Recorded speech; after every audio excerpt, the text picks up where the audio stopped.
Bonjour à tous et bienvenue sur les harmoniques de l'amour.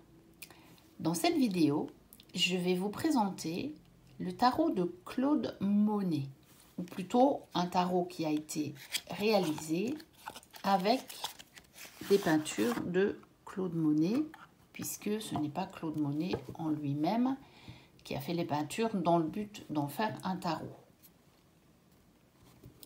Il a donc été créé par Kateketa Boutique, c'est une petite maison d'édition qui a un site de vente en ligne. Je vous mettrai le lien. D'après ce que j'ai vu, il est toujours disponible sur le site. On peut encore l'acheter. Voilà, moi je l'ai acheté d'occasion, donc je ne sais pas trop comment ça se présente pour l'envoi, les frais de port, etc. Je ne peux vous dire. Mais en tout cas, c'est un très joli tarot avec toutes les œuvres d'art de Claude Monet.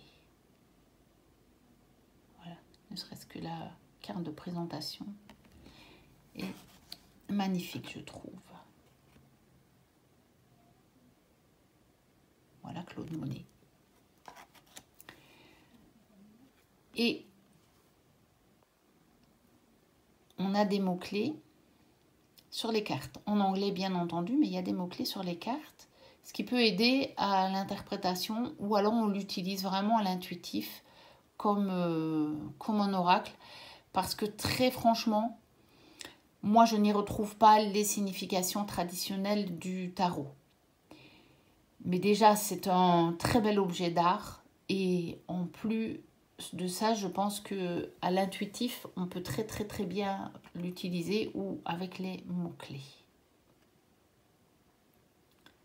Voilà, donc le page de bâton, le 5 de bâton, parce que là on voit compétition, conflit, réalité. Ben, je ne retrouve pas trop ça sur la peinture, je dois avouer. Je ne sais pas vous, mais moi j'y vois pas trop ça. Le diable. Bon, là on peut voir un petit peu les écueils, la mer agitée, et en dehors de ça, le 4 d'épée.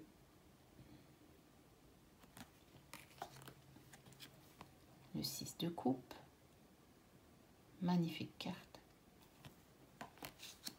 Le 5 de coupe.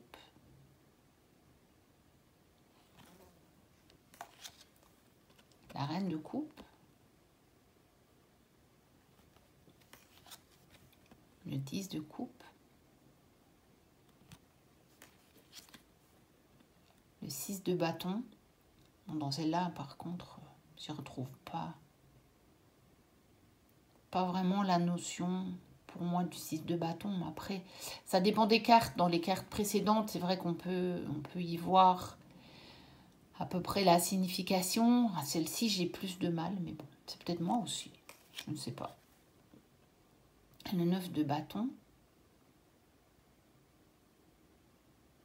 Je ne sais pas trop où on voit la résilience là-dedans.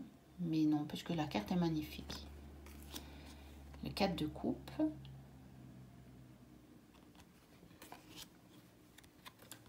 Le 6 d'épée. Bon, là, c'est vrai qu'on a le bateau qui s'éloigne. Le chevalier de bâton. Le soleil.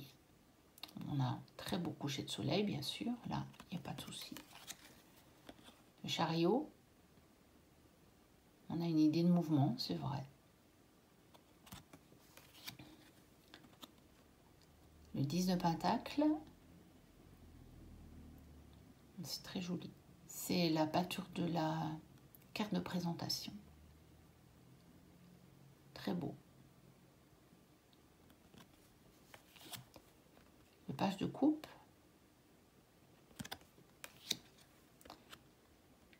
Le 8 de bâton.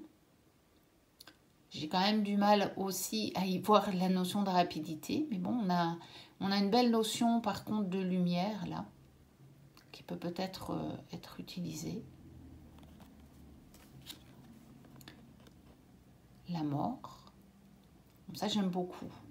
Avec le flux, le reflux, qui parle vraiment de cycle et qui parle de fin et de renaissance, en fait, sans fin. Le cycle permanent. Tempérance. Très belle, je trouve. L'As de coupe. Le 5 de pentacle. Le 4 de pentacle. Le 3 de pentacle.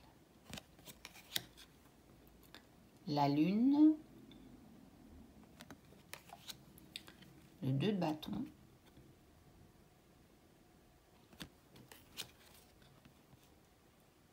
Le 7 de bâton. Là aussi, j'ai quand même un peu de mal à y voir, dans l'illustration du moins, la détermination, la protection, l'affirmation. Bon, il y a une mouche qui m'en veut là. Le 10 d'épée. Le cavalier d'épée. Magnifique carte. Le 2 de coupe.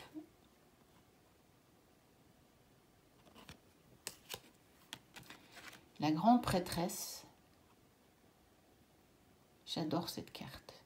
Moi qui suis très connectée à l'énergie de la grande prêtresse. Celle-là, pour le coup, elle me parle bien. Par les coloris choisis, par le fondu comme ça des couleurs. Je trouve ça magnifique. L'empereur. J'aime beaucoup aussi cette stabilité, ce gros rocher là, qui domine.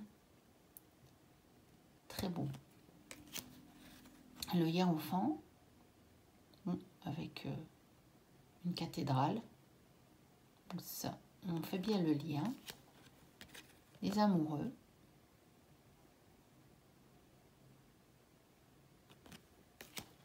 Le 2 de pentacle. Bon, dans les pentacles, on a presque sur toutes les cartes, je pense, des nénuphars. Le 7 de pentacle. Le 8 de pentacle. Le 9 de coupe. Le 8 de coupe.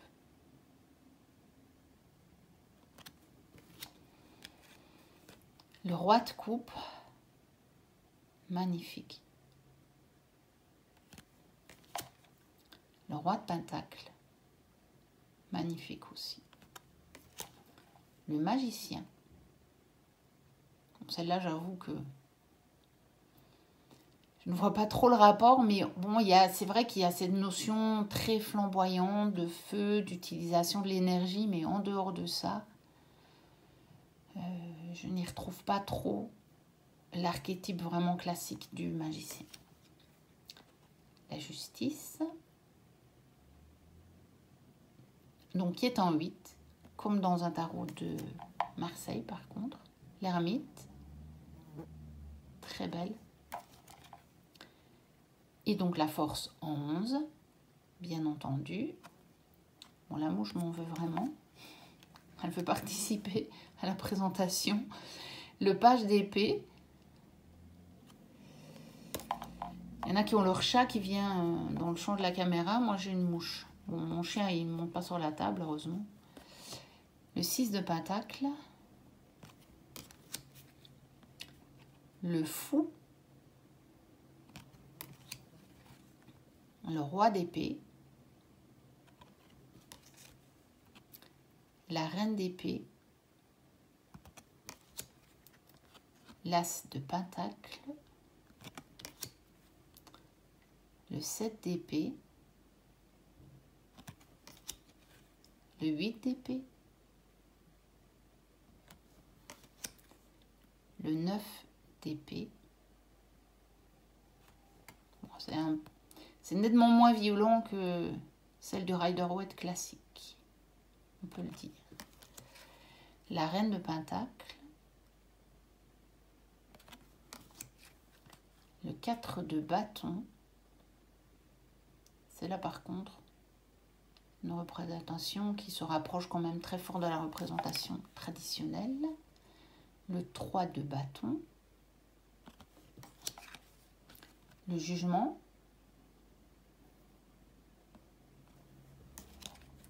Le monde.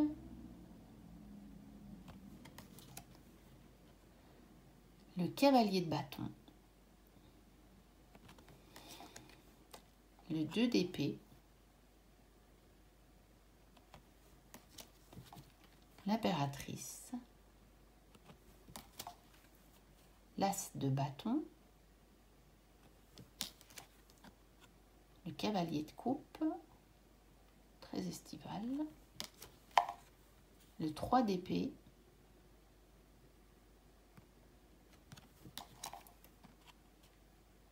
Le 5 d'épée. Très belle. Le page de pentacle.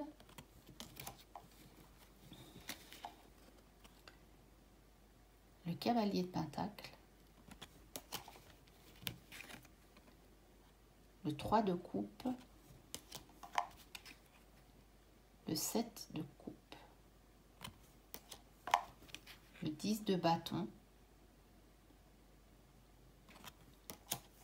La reine de bâton.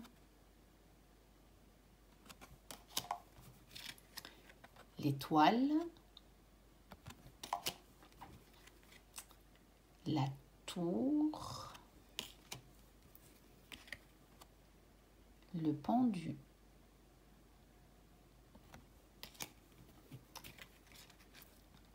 La roue de fortune. C'est intéressant avec le pont qui nous mène ailleurs. Quelque chose à traverser. Très chouette. L'as d'épée. Et le 9 de pentacle. Voici le dos que je trouve très joli. J'aime vraiment beaucoup ce genre de dos. Magnifique. Et puis les couleurs aussi sont très belles, très apaisantes. C'est un jeu que je trouve très apaisant. C'est un jeu que je trouve très zen. Et j'avais envie de l'utiliser. J'ai regardé il y a quelque temps de ça une vidéo de Wassima qui présentait d'autres jeux avec aussi des peintures, mais pas celui-là, et qui disait qu'elle avait envie de recommencer son challenge sur les émotions, donc qui est paru dans un de ses livres, avec ce tarot. Parce que il n'y a pas vraiment de personnages et que ce sont des tarots qui sont peut-être plus neutres justement au niveau émotionnel. Elle aurait bien voulu voir ce que ça donnait et moi je me suis dit que j'avais envie de faire ce challenge là, puisque je possède les livres challenge de Wassima, avec ce tarot en particulier. Et voir aussi comment ça me parlait et peut-être le faire 2 fois en fait, le faire avec un jeu, un tarot plus classique dans l'imagerie, même si je ne prendrais probablement pas le Rider-Waite classique, mais je veux dire où il y a réellement les scènes de vie avec des personnages, où on peut plus voir peut-être l'émotionnel des personnages, et ce genre de jeu où c'est beaucoup plus neutre au niveau de l'émotionnel. Je suis curieuse de voir ce que ça donne. En tout cas, c'est un jeu qui m'apaise beaucoup. Je ne l'ai pas vraiment utilisé en tirage. Je pense que les cartes ne sont pas dans l'ordre parce que je l'ai mélangé. J'ai tiré quelques cartes pour voir ce que ça donnait. Comme ça, quelles étaient mes impressions. Mais je ne l'ai pas vraiment encore utilisé avec une question précise. Mais j'ai bien senti que j'allais me servir surtout des mots-clés et puis de l'illustration. Et m'éloigner probablement m'éloigner un peu de la signification vraiment traditionnelle du tarot avec ce jeu, je pense. Ce sera plus intéressant de le travailler avec lui comme ça. Voilà, donc c'était l'impressionniste art tarot Claude Monet de Katé Keta Boutique. Et donc, je vous mettrai le lien du site en description de la vidéo. Voilà, je vous dis donc à très bientôt pour d'autres vidéos. Et d'ici là, portez-vous bien.